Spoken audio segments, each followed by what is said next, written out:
What's up, guys? This is Logic. This is my Raw review for February 20th, 2020. You feel me? This Raw, it was alright. It wasn't anything crazy, but I actually enjoyed it. It wasn't that bad. Like, honestly, I don't really watch these shows. The way my work schedule is, I have Raw in my ear, and to this Raw, I actually took my phone out of my pocket to watch. I don't normally do that because Raw, it's not that great, and SmackDown, don't even get me started. I don't even think I'm gonna do reviews on SmackDown ever. SmackDown used to be the A show. 2018, I would even say 2019. 2018, SmackDown was the A show. You could not watch a 3 hour Raw, but SmackDown is not even worth watching. Literally, it's not worth watching. You might as well watch the highlights. But this Raw wasn't that bad. We had a couple good things about this Raw, a couple like bad things, but overall, Raw has gotten a lot better, but that's not saying much when you get the Raws from the 2019 and 2018. Them Raws are really bad. So the standard of watching Raw is, it's getting better, but it's WrestleMania season, so you expect it to get better. Come on now. But anyways, let me just give a little, update on me. Actually, me and my family, we're gonna move soon. So we having a little process right now. We're actually gonna see the house today. We're gonna move. So I'm trying to help my mother out. The job I'm at right now, it's not working for me. Like I said, I don't even get to watch the shows like I normally used to do. Like before, I used to make an in-depth review about everything that happened. I went over every segment. I can't do that now because I'm not really watching it, so I can't really give my opinion if I'm not watching it closely. So I gotta leave, and I actually got a good opportunity coming up real soon.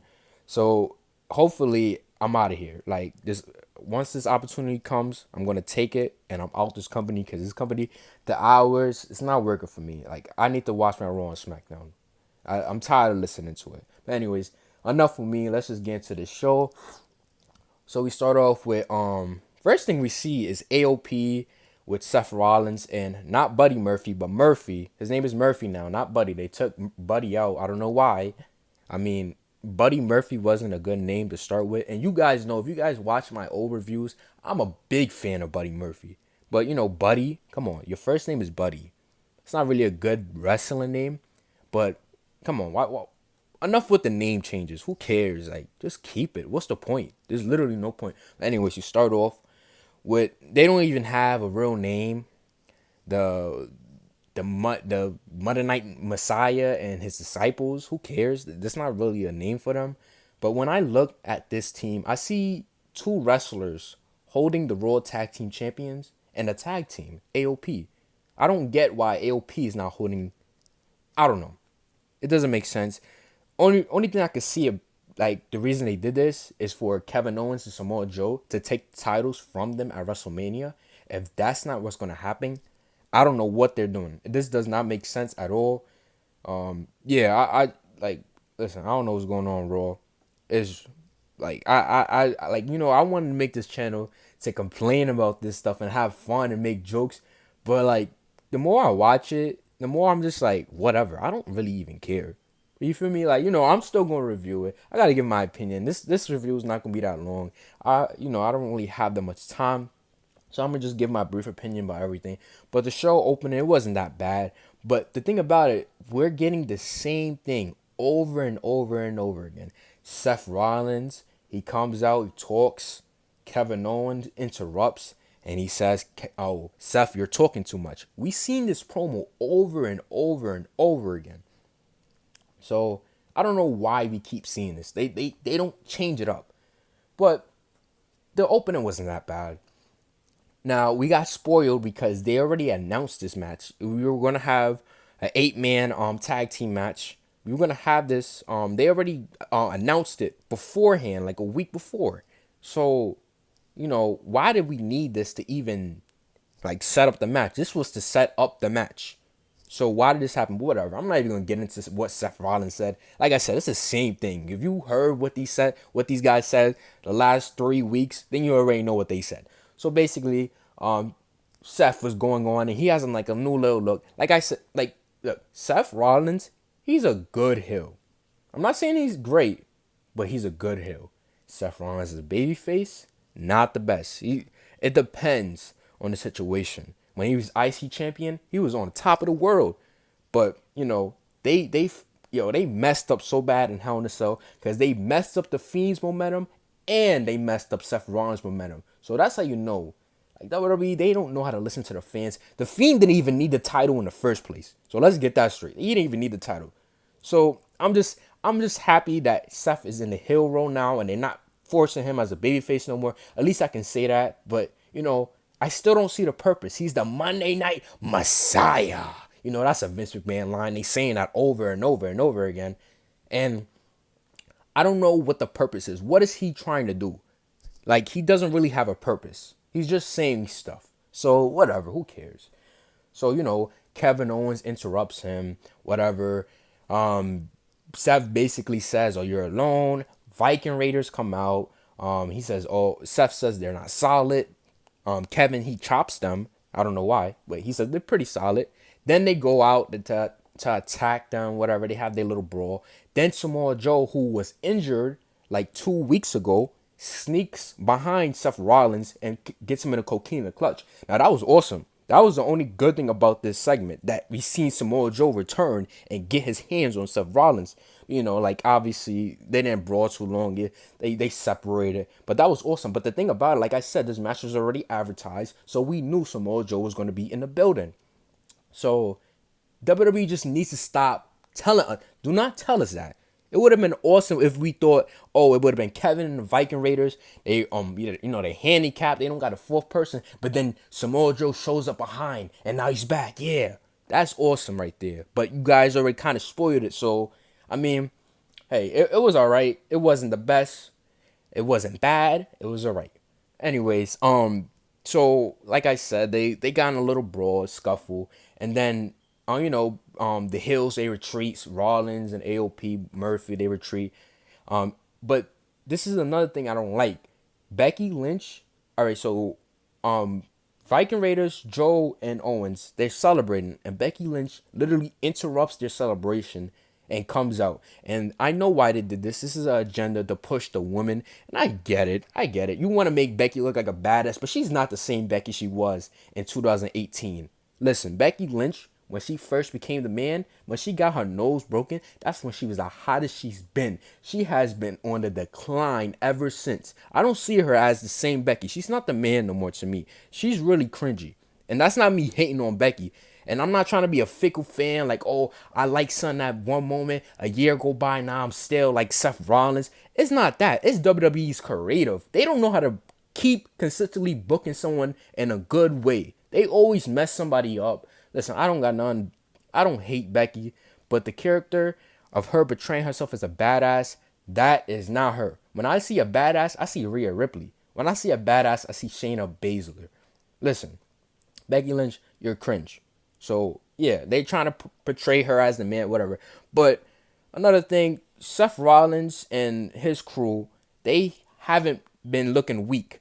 They have been dominating Owens, the Viking Raiders, and Joe over and over. This is the first time Owens and his crew finally got over or got some momentum over Seth Rollins' crew. So why would you interrupt that?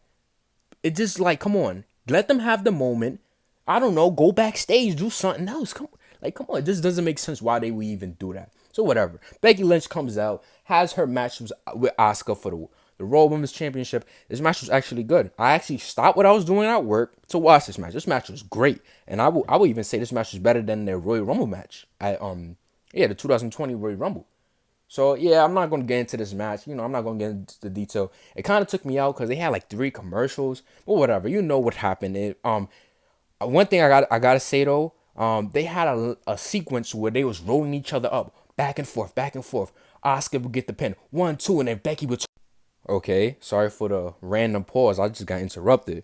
My phone wanted to say 20%. Okay. Anyways, like I was saying, it was a back and forth pin Oscar will go 1-2, and then Becky will go 1-2, and they just kept going back and forth. And that was like the best sequence I ever seen of someone doing that. I may be wrong, but I haven't seen that sequence done in a long time. Normally that's real sloppy. But yeah, that was just great. I just like that sequence right there. But anyways, you know who won. Becky actually won with like a rock bottom Uranagi type move. I know she has been doing the man handle slam. It's like a pump handle slam. It's kind of like a Uranagi, but you don't do the pump handle setup. But she just did the rock bottom Uranagi, and that's how she got the win. She didn't tap out Asuka. So I mean, I'm not the biggest fan of that, but hey, you need like a finishing move. You can't always have someone tap out. So after the match, we have Shayna Baszler, the Beast, and we all knew this. If you've been watching, and you knew Shayna Baszler was coming up, and Shayna Baszler should have won the Royal Rumble. This is how we should have had this match set up. But Shayna Baszler comes out, attacks Becky, looking all badass. She takes out her mouth guard and she bites into the neck of Becky Lynch. What is going on? Is Shayna Baszler a vampire? Is she a zombie? Does she eat humans? What is going on? Now, I don't want to complain about it because this is something different. I never seen this before, except for like the Brood, the vampire. Listen, this was something different, and I'm not saying I like it or I hate it, but I'm interested. I want to see where they go from here. I don't want Shayna Baszler to be a vampire. I don't want Shayna Baszler to be a zombie. I just want them to show the fans that Shayna Baszler is a crazy bitch that will do anything. She showed Becky that she don't give a fuck. Who does that? Like seriously. I do gotta say though, the blood, it looks so fake. It was a good visual, but it was like, I don't know, it just looked bad to me. It didn't look the best. I felt like it could have been a little bit better, but I don't want to complain about it. I actually pretty much liked it. It wasn't that bad. It was something different. I liked it. So I don't want to complain about that, but yeah, that's what basically happened. Becky was selling that. She was going crazy, like ow, ow, ow. She was cursing, Jesus Christ. They just bleep her out, whatever. Referees, medics try to help her, and they actually had a picture in picture. I don't even know if they normally do this on Raw. They had a picture in picture of it showing the refs and the medical people helping Becky out the arena. And yeah, basically Mojo Riley came out next with what's his name, Riddick Moss, whatever. I don't care. I think he's from NXT. Street Profits come out, quick match. Street Profits won. I'm not even gonna go over that match, but basically at the end of that match, Riddick Moss, who I don't care about this, the 24/7 championship. If it's not on R-Truth, nobody cares. Let's be realistic. Nobody cares. Anyways, so he rolls him up, steals the 24/7 championships from Mojo Rawley. I don't know if this is gonna be a feud now. I don't even care. So whatever. Let's just keep going. We go back to the back. We seen Becky Lynch, she's fighting. She doesn't want to go to the hospital. She says she's fine. She's pretending it's like she's about to go in there, and then she kicks the door. She throws one of the drivers out, and she drives her way to the hospital. Now, what I would have did, I would have had Becky Lynch just go to the hospital, and that's it. I would not had her come back or even still. I know they're trying to make her a badass. To me, it's cringe. I don't think anybody buys into this. You got to be a little kid to buy into this. And I don't blame you if you're a little kid. But if you're over, if you're over 15 years old and you still, you buying into Becky Lynch's character, I don't know what to say to you. I don't know. Anyways, yeah, that whole still in the ambulance, it just did not need to happen. So we had MVP have the VIP lounge. It was pretty good. It wasn't the best. I don't know. It was alright.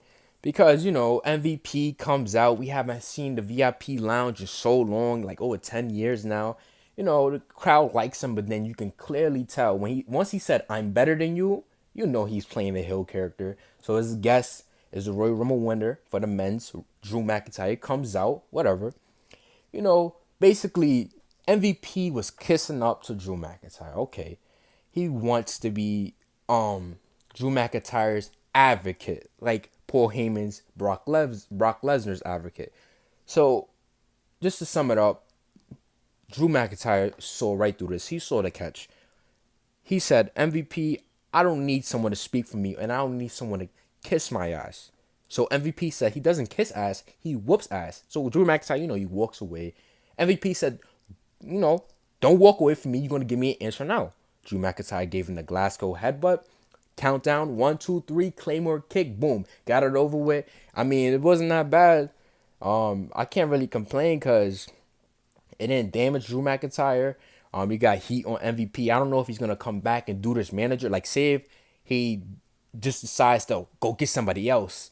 Like, I wouldn't even mind seeing him with Bobby Lashley, or Ricochet. Like, I mean, I don't know about Ricochet because he's a heel, but I wouldn't mind seeing, because to me, MVP, he could talk on the mic. I think he can. He got more charisma than most people on the main roster right now, so I wouldn't mind seeing him back, but I don't know if this is going to be like a one-off. Whatever, who cares?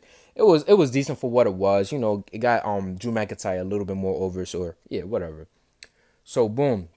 Next thing we got Angel Garza facing who? Cedric Alexander. Isn't that crazy how Cedric Alexander was getting a push around like Clash of Champions time, 2019 Clash of Champions. He was getting a little bit of push. Then what happened? Boom. He's a jobber now. He don't get an entrance.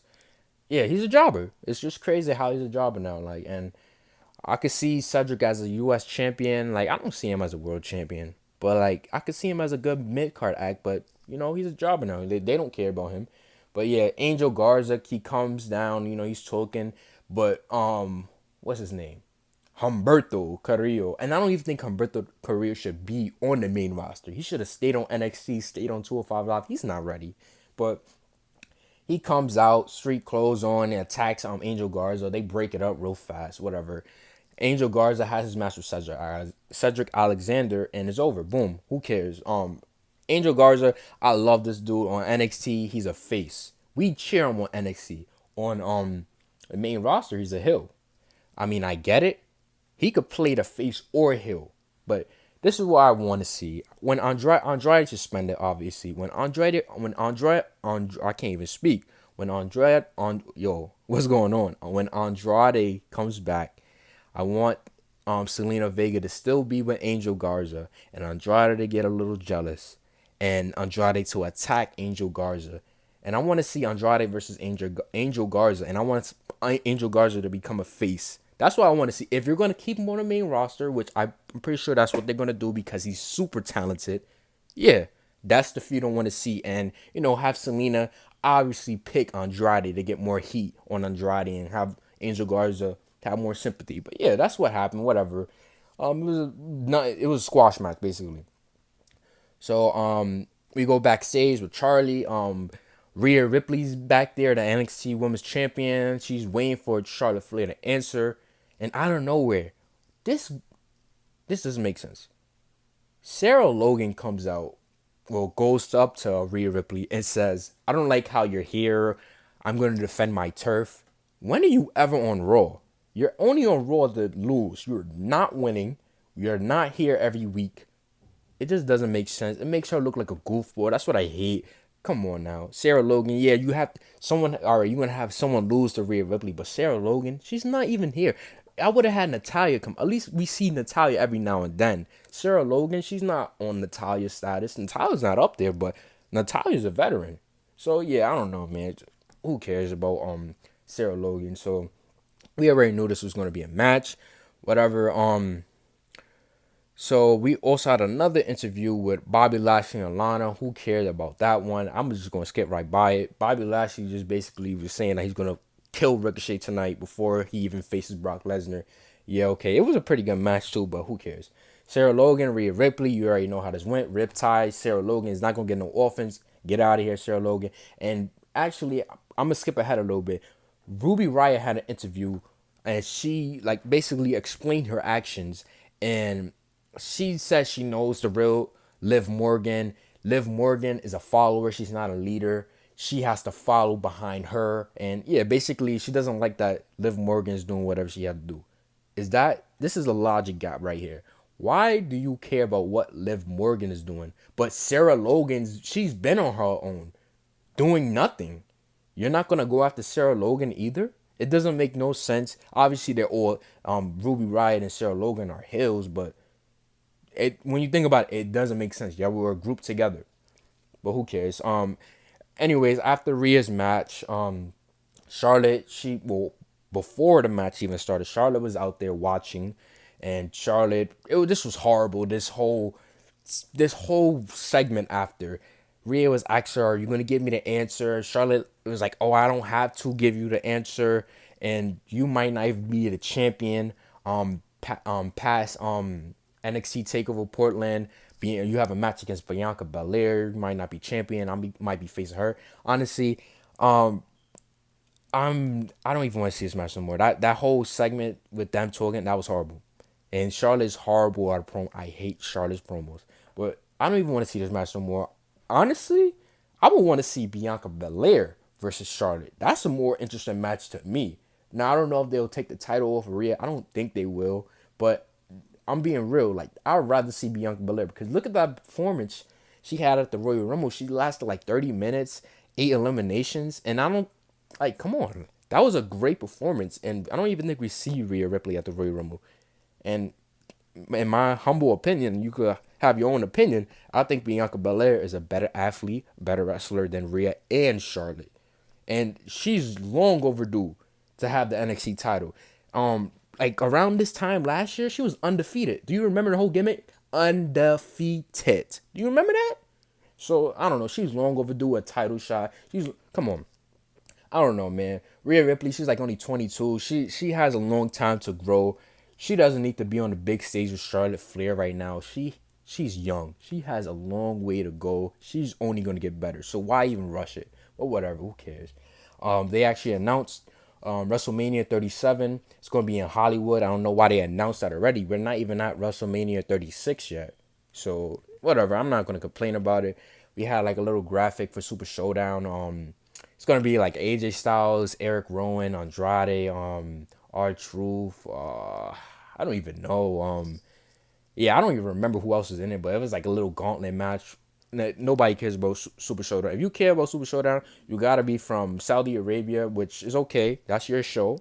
But if you're from anywhere else and you really care about that, like, come on, bro. Those shows to me are not canon. They're not real. Those are like fake shows to me. So yeah, Bobby Lashley versus Ricochet. Ricochet sold his ass off. It was a pretty good match. It's always nice to see like the big strong man versus a little high flyer. It was a decent match. It wasn't anything crazy, but I enjoyed it for what it was. And this gives Ricochet the momentum to go up against Brock Lesnar, which it doesn't really matter because we know he's gonna lose. Like it's pretty obvious he's gonna lose. He's not gonna win the title. But whatever. I don't know. Like I said, well, I didn't even say this. I wanted to make a review before, but I didn't have time. But in my opinion, I would have rather see Bobby Lashley versus Brock Lesnar than Ricochet. I know it made sense in the storyline perspective, where like Ricochet giving on Brock Lesnar a low blow and costing him the Royal Rumble match for Drew McIntyre giving him the claimer right after. But Bobby Lashley, Brock Lesnar, that will actually get me interested. And like obviously we wanted to see this match for so long now. Yeah, it would have got me interested and maybe would have made me want to see Super Showdown. So yeah, whatever. Who cares about it? Ricochet he wins, but he's gonna lose anyway. So the next thing, this is actually good, yo. This was great. I think this is the best thing of the night. Randy Orton comes out and he's about to explain his actions on what he did to Edge. And I never even talked about this. That segment with Edge, yo, the heat Randy Orton got for that segment was beautiful. Randy Orton is like the ultimate heel, the best heel of all time. And I grew up with Randy Orton. Randy Orton was my favorite wrestler. I didn't care about John Cena. I didn't care about Triple H. I didn't care about nobody but Randy Orton. That was like he was kind of like one of the first people I first seen when I started watching WWE. And I love Randy Orton to this day. It doesn't matter what he does. That heel character is the best character of Randy Orton. So whatever.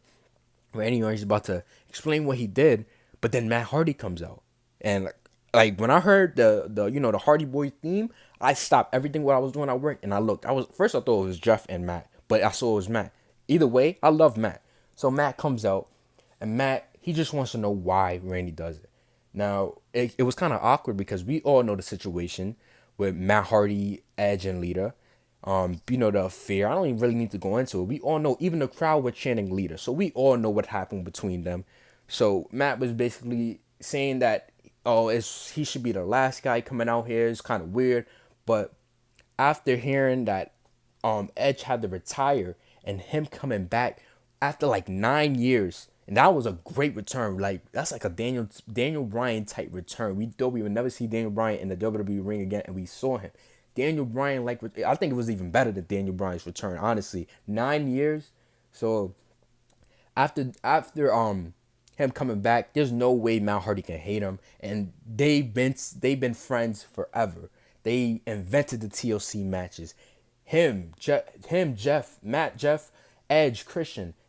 They, you know, they're gonna be known for inventing the TLC match and making it a stable forever.